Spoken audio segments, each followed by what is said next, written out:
त्यानंतरची बातमी आहे नवी मुंबईमधून एपीएमसी मंडईमध्ये माथाडी कामगारांचं आंदोलन केलं जात आहे। अधिवेशनामध्ये सर्व आमदारांनी मराठा आरक्षणाची बाजू मांडावी, बाजू न मांडल्यास आमदारांना त्यांची जागा दाखवणार असा इशारा माथाडी कामगारांनी आमदारांना दिलाय।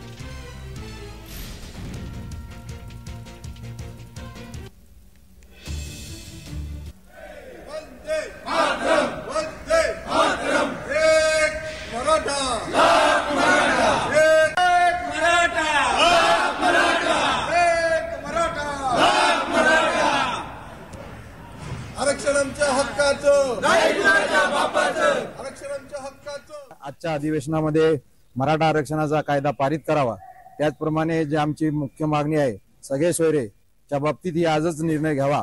आणि आजच्या अधिवेशनामध्ये सर्व महाराष्ट्रातील सर्व मराठा आमदारांना विनंती आहे, त्याच्या पुढे जाऊन इतरही आमदारांना मी विनंती करेन की आमच्या मराठा आरक्षणासंदर्भात आज त्यांनी जोर लावावा आणि आवाज उठवावा आणि आज या मराठा आरक्षण पारित करावं असं मी सर्व सकल मराठा समाजाच्या वतीने या ठिकाणी कळकळीची विनंती करतो।